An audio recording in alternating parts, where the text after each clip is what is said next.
Emergency लगा था इंदिरा गांधी के समय में। इस समय में जातिगत जनगणना को रोक दिया गया। उसके बाद में 25 साल के लिए रोका गया था। दोबारा जब 25 साल के बाद में जातिगत जनगणना होने की बात हुई और सामाजिक जनगणना की, आर्थिक जनगणना की, उस समय में यही कांग्रेस पार्टी और उसके अलायंस लोगों ने दोबारा फिर 25 साल के लिए एक्सटेंशन दे दिया। और फिर तीसरे बार अगर इनकी सरकार होती तो फिर तीसरी बार भी इसको एक्सटेंशन देने की नौबत आ जाती। लेकिन आज एनडीए अलायंस का ही देना है कि जातिगत और आर्थिक सामाजिक जनगणना लोग मौका प्रस्त लोग हैं। राष्ट्रीय लोक मोर्चा के जो अध्यक्ष हैं माननीय उपेंद्र कुशवाहा जी, वो मौका प्रस्त लोग हैं। मॉरिशस एक्सप्रेस आप देख रहे हैं और अभी हम लोग मुजफ्फरपुर में हैं और हमारे साथ क्योंकि राष्ट्रीय लोक मोर्चा दल के जिला अध्यक्ष मुजफ्फरपुर हमारे साथ रामेश्वर सिंह कुशवाहा जी हैं। बहुत बहुत स्वागत हमारे चैनल पे आपका। Thank you. और संजय यादव जी हैं, जो संजय यादव जी पूर्व युवा जिला अध्यक्ष थे राजद के मुजफ्फरपुर और वर्तमान में प्रदेश में चले गए हैं। ऐसे में हम लोगों का जो विषय है आज का, क्योंकि हम लोग लगातार देख रहे हैं कि युवाओं की भागीदारी, जिस प्रकार से तमाम नेता इन युवाओं से बहुत बेहतर काम लेते हैं, लेकिन जिस समय टिकट की बात आती है वैसे समय में किस प्रकार से युवा सिर्फ झंडा ढोने के लिए रह जाता है, झंडा ढोता रह जाता है और टिकट को बाजी मार के लेकर चला जाता है। लेकिन इसमें मुख्य रूप से किस प्रकार से तमाम नेताओं ने और तमाम पार्टियों ने कितना युवाओं की भागीदारी सुनिश्चित किया है, हम सबसे पहले संजय यादव जी से ही जानना चाहेंगे। संजय जी, क्या लग रहा है, कितनी युवाओं की हक की बात पार्टियां तो करती है लेकिन ग्राउंड स्तर पे कितना देखने को मिलता है? बहुत धन्यवाद आपके इस चैनल मोदी एक्सप्रेस को, और आपको भी बहुत बहुत धन्यवाद। मैं आपको जानकारी के लिए बता दूं कि बिहार में विपक्ष पार्टी है राष्ट्रीय जनता दल, जो सबसे बड़ी पार्टी है, और पिछले चुनाव 2020 के समय में विधानसभा के चुनाव में मैं दावे के साथ कह सकता हूं और बोलता भी हूं, और हमारे नेता ने भी कहा कि हम नौजवानों को टिकट देने का काम करेंगे और हर जाति धर्मों के लोगों को, जिसमें हमारे नेता ने जो वादा किया कि हम नौजवानों को टिकट देंगे, नौजवानों को टिकट देकर के उन्होंने उस वादा को निभाने का काम किया। अब कहिएगा कैसे? तो मैं आपको जानकारी के लिए बता दे रहा हूं कि हमारे नेता श्री तेजस्वी प्रसाद यादव जी ने मुजफ्फरपुर में नौजवान हमारे पार्टी के वर्कर थे, कांटी के जो अभी माननीय विधायक इसराइल मंसूरी जी, उनको भी टिकट देने का काम किया। हमारे नौजवान पार्टी के वर्कर थे गायघाट के माननीय विधायक निरंजन राय जी, उनको भी टिकट देने का काम किए। बगल में सीतामढ़ी में चले जाइए तो वहां पे बाजपट्टी के एमएलए हैं मुकेश यादव, जो नौजवान हैं, उनको भी टिकट देने का काम किया। मतलब इस तरीके से बगल में चले जाइए कल्याणपुर, एक को आपने छोड़ दिया, मैं एक को आपने छोड़ दिया, बगल में बोचहा विधानसभा है, मैं ला रहा वो पहले तो वीआईपी में थे, हालांकि वीआईपी अब आपके साथ है, लेकिन वो अचानक आए और 2 दिन में जो है तो वहां के युवा को तो नहीं मिल पाया। मैं आपको जानकारी के लिए बता दूं, मैं आपको एक गिना रहा था कि हमारे नेता नौजवानों की प्रतिनिधित्व की बात करते हैं, प्रतिनिधित्व में उसको किस तरीके से भागीदारी दे रहे हैं, हर जाति के लोग मैं आपको गिनाने का काम कर रहा था। उसमें अमर पासवान जी है, अमर पासवान जी की बात है कि वो नौजवान है, उनके पिताजी राजनीति मतलब इस इलाके का बोझा, उन्होंने बड़ी पैमाने पर सेवा किया था, बहुत दिनों तक सेवा किया। और मैं समझता हूँ कि आदरणीय मुसाफिर पासवान जी यहाँ से 2009 में हमारे पार्टी से एमएलए भी हुआ, उपचुनाव में एमएलए भी बने थे जिस समय उपचुनाव हुआ। सवाल हमारा यही था कि क्या वास्तव में युवाओं की जो भागीदारी सुनिश्चित की जानी चाहिए, युवाओं को लेकर के जिस प्रकार से हम चर्चा कर रहे हैं, क्या युवाओं को टिकट मिलता है? उन युवाओं को मिलता है रामेश्वर सिंह जी, जो युवा वास्तव में हम देख रहे हैं या तो वो धन बल के कारण आ जाते हैं, उनका पूर्ण बैकग्राउंड वैसा होता है इसलिए उनको मिल जाता है। कैसे देख रहे हैं आप, कितना अभी युवाओं को लेकर चर्चा हो रही है कि वास्तव में युवा को भागीदारी तमाम पार्टियां दे रही है? सही देखिए, हम लोग सबसे पहले आपके चैनल को मैं धन्यवाद देता हूं कि आपने हमें इस समय में बोलने के लिए बुलाया। एक्चुअली हमारी जो पार्टी है राष्ट्रीय लोक मोर्चा, तो हमारे पार्टी का मेन मैनिफेस्टो है कि जय नौजवान जय किसान। और हमारे नेता जो उपेंद्र कुशवाहा जी हैं, वो एक्चुअली विद्वान हैं, इसमें दो राय नहीं है। उनकी जो नीति है, उनकी जो नियत है, उनका कहना है कि हमारा जो ये राजनीतिक प्लेटफॉर्म है ये यहाँ से बहुत सारे स्टूडेंट ऐसे निकलते हैं जो कई जगहों पे जाकर के उन्होंने राजनीतिक अपना रूपरेखा पाया है। ऐसे में देखिए कि जहां तक बात है कि लोगों को टिकट देने की या खरीदने बेचने की, तो हमारे नेता तो इसमें मिसाल है, क्योंकि रामकुमार शर्मा जी जो मुखिया का चुनाव भी जो है तो मतलब उस समय में हारे थे, उसके बावजूद जो है तो मतलब उन्होंने संसदीय चुनाव लड़ा और उस समय में जो है मतलब उन्होंने परफॉर्मेंस दिया था।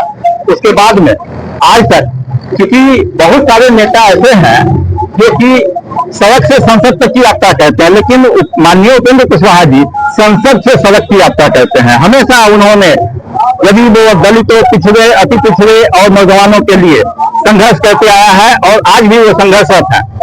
आज जो सरकार में रहते थे भी जो खूबियां हैं और खामियां हैं उनमें वो डिफिनेशन करते रहते हैं, जैसे कॉलेजियम सिस्टम हो या फिर जो है तो जातिगत जनगणना की बात हो। अभी जो है तो हम लोगों का जो वहाँ पे मंथन शिविर लगा था वाल्मीकि नगर में, उसमें 14 एजेंडे आए थे, उसमें एक प्रमुख एजेंडा ये भी था जातिगत जनगणना का, जिसके बाद में माननीय प्रधानमंत्री जी ने उसको लागू करने के लिए कहा और लागू हुआ। तो लागू होने के बाद में हम लोगों ने पूरे प्रदेश में आभार यात्रा भी निकाला था उनके अभिभावक। जातीय जनगणना का श्रेय अब तो सभी लोग लेना चाह रहे हैं। आरजेडी भी कह रही कि नहीं, जातीय जनगणना जो हमारा जो है पहले मांग था, हमने मांग किया था और करना पड़ा। हालांकि बिहार में जातीय जनगणना तो उपेंद्र जी इंडिया अलायंस के साथ है और वाल्मीकि नगर जिस प्रकार से चर्चा चल रही है, हालांकि देखिए जातीय जनगणना को लेकर के आरजेडी वहां से आपको तेजस्वी यादव जी तो कह ही रहे हैं कि वास्तव में हमारा ही एजेंडा था, हमने किया। हमारे नेता आदरणीय लालू प्रसाद यादव जी ने जिस समय यूपीए की सरकार हुआ करती थी और एचडी देवगौड़ा जिस समय प्रधानमंत्री हुआ करते थे, यूपीए 1 की सरकार से पहले एचडी देवगौड़ा की शासन काल में भी हमारे नेता आदरणीय लालू प्रसाद यादव जी ने जातीय जनगणना की बात की थी, इसमें सहमति बन गई। उसके बाद जब सरकार जब गिर गया, जब सरकार गिरने के बाद जब अटल बिहारी वाजपेयी जी जब भारत के जब प्रधानमंत्री बनने का काम किए, तो अटल बिहारी वाजपेयी ने जनगणना कराने से मना किया। उसके बाद फिर यूपीए 1 की सरकार में हमारे नेता जब 22 सीट जीत करके जब एमपी केंद्र में जब सरकार में सहयोगी सहभागिता देने का काम किए, तो उस समय हमारे नेता ने मुखरता के साथ सदन में धारने का काम किया कि इस देश की दलित, पिछड़ा, ओबीसी को जो लोगों को जो गणना की जाए और उसकी आबादी के हिसाब से, आबादी के अनुपात से वैसे समाज को जो है हर जगह आरक्षण दिया जाए और उसकी मजबूती की बात की जाए। हमारे नेता अच्छा इस बार चूंकि अब तो कार्य शुरू हो गया हुआ है और हमको लग रहा है कि बहुत जल्द जो है सारे राज्यों में जनगणना जो है शुरू हो जाएगा और जातीय जनगणना जरूरी भी था, क्योंकि जिस प्रकार से अभी तमाम परिचर्चाओं को लेकर के चल रहे हैं, ऐसे में अब उपेंद्र कुशवाहा जी को लेकर के सवाल भी उठ रहे हैं। जिस प्रकार से वाल्मीकि नगर चर्चा हुई पिछले बार 2020 में, ऐसे ही वाल्मीकि नगर में चर्चा हुआ था, उसके बाद अचानक को पलटी मार गए थे लोग। नीतीश कुमार को पलटी मारने वाले कहते हैं, लेकिन ऐसे में क्या लग रहा है पलटी मारने वाले? मैं समझता हूँ कि उपेंद्र कुशवाहा जी का मैं सम्मान करता हूँ, मेरे से बिना भी व्यक्तिगत मैं उनका सम्मान करता हूँ, बहुत विद्वान व्यक्ति है, लेकिन राजनीति के क्षेत्र में उन्होंने, मुझे नहीं लगता कि वो बैकवर्ड की तैसी है। बैकवर्ड की तो उन्होंने कहीं बात ही नहीं की। बैकवर्ड के लोगों को, दलित समाज के लोगों को तो उन्होंने कभी बात ही नहीं की कि आखिर दलित का बच्चा और कुशवाहा समाज का बच्चा या फिर यादव का जो लड़का है, जो बच्चियां हैं, जो पढ़ाई लिखाई करते हैं, उसकी मुझे नहीं लगता जो उसकी आवाजों पर, उसके अधिकारों की बात उन्होंने करने का काम किया कहीं भी। चर्चा नहीं किया, मैं बता रहा हूँ। और पिछड़े और दलितों का पिछड़ा दलित का जो है तो मसीहा ही बन करके उभरे हुए हैं, क्योंकि जब भी जातिगत जनगणना की जो बातें हुई, आज ये बता रहे हैं कि उपेंद्र कुशवाहा के है तो ऐसे नहीं है। तो आज बताइए कि इमरजेंसी लगा था इंदिरा गांधी के समय में, इस समय में जातिगत जनगणना को रोक दिया गया, उसके बाद में 25 साल के लिए रोका गया था। दोबारा जब 25 साल के बाद में जातिगत जनगणना होने की बात हुई और सामाजिक जनगणना की, आर्थिक जनगणना की, उस समय में यही कांग्रेस पार्टी और उसके अलायंस लोगों ने दोबारा फिर 25 साल के लिए एक्सटेंशन दे दिया और फिर तीसरे बार अगर इनकी सरकार होती तो फिर तीसरी बार भी इसको एक्सटेंशन देने की नौबत आ जाती। लेकिन आज एनडीए अलायंस का ही देना है कि जातिगत और आर्थिक सामाजिक जनगणना लोग मौका प्रस्त लोग हैं। राष्ट्रीय लोक मोर्चा के जो अध्यक्ष हैं माननीय उपेंद्र कुशवाहा जी, वो मौका प्रस्त लोग हैं। हम लोग के साथ आते हैं तो कहते हैं कि मुझे मुख्यमंत्री का पद चाहिए, भाई मैं आपका सम्मान करता हूं, मैं आपको सम्मानजनक सीटें भी देना चाह रहा था, दिया, मतलब सारे चीज हो गई थी। तो इधर आप मुख्यमंत्री का चेहरा बनने के लिए आप आते हैं, अजय एनडीए के साथ आप जाते हैं, तो इधर आप बैठने का काम करते हैं। आपको हमें आप बताए कि वो आवाज ही नहीं उठा रहे हैं, दलितों का पिछड़ों का आवाज नहीं उठा रहे, लेकिन कह रहे हैं कि आप लोग दस्त लोग हैं। नहीं 25 साल जो एक्सटेंडेड हुआ आप ही के साथ हुआ, क्योंकि लगातार है ना, राजद तो लगातार कांग्रेस के साथ है। बिल्कुल बिल्कुल, राजद 25 साल होने के बाद अब आरोप उन पे लगा रहे हैं। कांग्रेस के साथ हमारी पार्टी इसलिए है कि उस समय जो हमारे कांग्रेस के जो बड़े नेता थे भारतीय जनता पार्टी में चले गए हैं, तो उस समय हुआ था क्या कि ये जो जितने बड़े बड़े नेता हैं वो दागी हैं। तो आज तो भाई सारा कांग्रेस का जो कांग्रेसी नेता सारे बीजेपी में चले गए, तो हम लोग पाक साफ कांग्रेस और ईमानदार कांग्रेस के साथ हमने गठबंधन किया और मजबूती के साथ मैं उसके साथ आगे बढ़ने का काम कर रहा हूँ। अभी जो चले गए हैं वो सब भी जो दागी थे और कांग्रेस वाले वो सब का उधर यहाँ Bharatiya Janata party washing machine है, इधर वॉशिंग मशीन में कपड़ा रखते हैं तो कैसे साफ हो जाता है, तो इधर से जो हम लोग के ऊपर आरोप लगाते हैं जो हमारे पार्टी के नेता सब जो है वो दागी है, वो जो घोटाले पार्टी के राष्ट्रीय लोक मोर्चा के जिला अध्यक्ष महोदय हैं। आप कह रहे हैं कि ये कभी चर्चा ही नहीं की, न इस पे कभी बात किए, बहुत बड़ा आरोप लग रहा है आपके ऊपर।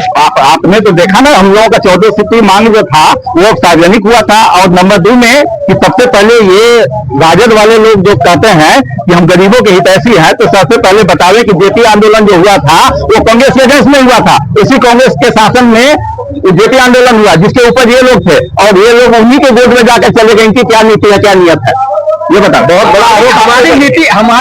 हमारी नियत और नीति पे सवाल उठाने का मतलब है यहाँ से है, हमारे पार्टी के नेता और हमारे पार्टी के नीति और नियत के खिलाफ, मतलब ये हम मुझे समझते हैं, मैं समझता हूँ ये हंस के अलावा कुछ नहीं है।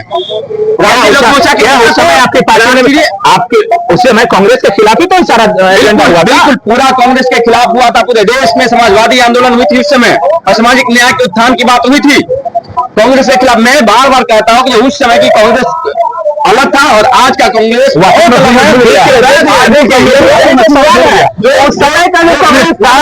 बुरा था, और के साथ आ गए वाशिंग मशीन में भूल गए कांग्रेस। अब आपके साथ उस समय के जो वरीय नेता हुआ करते थे कांग्रेस के, अभी इन लोगों के साथ हैं, इन लोगों के साथ हैं। इन लोगों ने हम लोगों के साथ, हम लोगों के पार्टी के नेताओं को बदनाम करने का काम किया। हम लोगों के पार्टी के नेताओं ने जब कहा कि भाई ये लोग दागी लोग हैं, तो इन लोगों ने पार्टी छोड़ गए, फिर उन लोगों के साथ चला गया, भारतीय जनता पार्टी के साथ, उनके गठबंधन के साथ चला गया।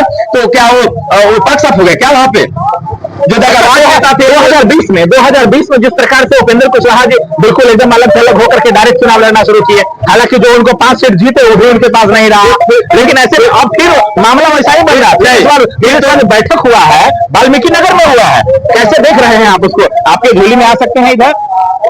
उनके लिए तो मैं समझता हूं कि भाई वो समाजवादी नेता हैं, मैं उनका पहले कहा, मैं उनका सम्मान करता हूं, मैं बड़ी इज्जत करता हूं आदरणीय उपेंद्र कुशवाहा जी का, वो समाजवादी नेता है। लेकिन मैं बोल रहा हूं मौका प्रस्त लोग हैं, जैसे नीतीश कुमार जी हैं।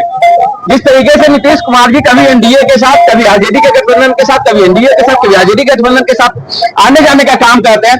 नीतीश कुमार जी भी तो समाजवादी आंदोलन के उपज है ना, लालू यादव जी समाजवादी आंदोलन के उपज है ना, उपेंद्र कुशवाहा जी भी समाजवादी आंदोलन के उपज है ना। आखिर लालू यादव के ऊपर ही जो है हमारे क्या कहते हैं उसको, उपेंद्र कुशवाहा जी या नीतीश कुमार जी या भारतीय जनता पार्टी के जो भी बड़े बड़े नेता हैं वो क्यों आरोप लगा रहे हैं कि भाई ये मतलब आखिर आपकी जो आरजेडी है ये उस समय भी लगातार हमने देखा था कि जब मौका मिला मुख्यमंत्री बनने का, हालांकि अभी भी उम्मीद लगाए हुए हैं कि क्या पता अब 6 महीने के लिए यहीं से मैं दावे के साथ कहता हूँ मैं दावे के साथ कहता हूँ कि 2025 का चुनाव, हम लोग तो 2020 में बड़ी कम वोटों के अंतर से चुनाव हार गए थे, सत्ता के बड़ी करीब जाकर हम लोग बैक कर गए। ये बेईमान सरकार जो है, बेईमान सरकार नीतीश कुमार की हम लोगों को जो है बड़ी कम वोटों से, यानी कि 12,000 वोटों से हम लोग सत्ता के करीब जाकर के बैक हो गए थे। मुझे उम्मीद है कि बिहार की जनता इस बार आदरणीय नेता विपक्षी तेजस्वी प्रसाद यादव जी को बिहार के मुख्यमंत्री अपना भविष्य बनाने का काम करेगी। और क्यों करेगी, मैं इसके पीछे मुख्यमंत्री का चेहरा क्या इंडिया अलायंस की तरफ से घोषणा होने की संभावना आपको लग रही है? आपको चिंता करने की जरूरत नहीं है। हमारे जो एनडीए के साथी उनको भी चिंता करने की क्या जरूरत लग रहा है इस बार उपेंद्र कुशवाहा, चूंकि जिस प्रकार से बैठकें हुई है, 20 में भी ऐसे ही बैठक हुई थी वाल्मीकि नगर में, इस बार क्या लग रहा है, उपेंद्र कुशवाहा बने रहेंगे एनडीए के साथ या इंडिया अलायंस के साथ? एक्चुअली हमारे नेता एनडीए के साथ हैं, एनडीए के साथ ही रहेंगे, इसमें कोई दो राय नहीं है। ये मंथन शिविर जो हो रहा था, मंथन शिविर में कुछ मुद्दे तय हुआ और उन मुद्दों पर काम भी हो रहा है। उन्हीं मुद्दों को, क्योंकि हम लोगों को 243 सीटों पर जो है मतलब मजबूती से संगठन को मजबूत करना है और ये मुद्दे हैं तो उसको सामने लाने के लिए, कार्यकर्ताओं में ऊर्जा भरने के लिए और मजबूती से चुनाव लड़ने के लिए शिविर लगा हुआ था। ऐसा कुछ भी नहीं है, जो है तो मतलब उसके से कहीं अलग नहीं है। 2020 में भी ऐसा ही शिविर लगा था और तमाम पार्टी के लोगों को मजबूत करने के लिए लगा था, तमाम मुद्दों पर रखने के लिए लगा था, लेकिन वास्तव में इस बार जो है इसमें भी तमाम अटकलें लगाई जा रही है, लेकिन अटकलों का बाजार यही समाप्त नहीं होता है। देखना बाकी कि वास्तव में उपेंद्र कुशवाहा लगातार एनडीए के साथ बने रहते हैं या जिस प्रकार से लोग समीकरण अपना अपना आंकड़ा जुटा रहे हैं या जो अनुमान लगा रहे हैं उसके अनुमान के अनुसार कहीं फेर बदल होने की संभावना तो नहीं। बहुत बहुत धन्यवाद आप दोनों लोगों का हमारे चैनल में विशेष बात करने के लिए और तमाम मुद्दों पर अपनी बात रखने के लिए। बहुत बहुत धन्यवाद।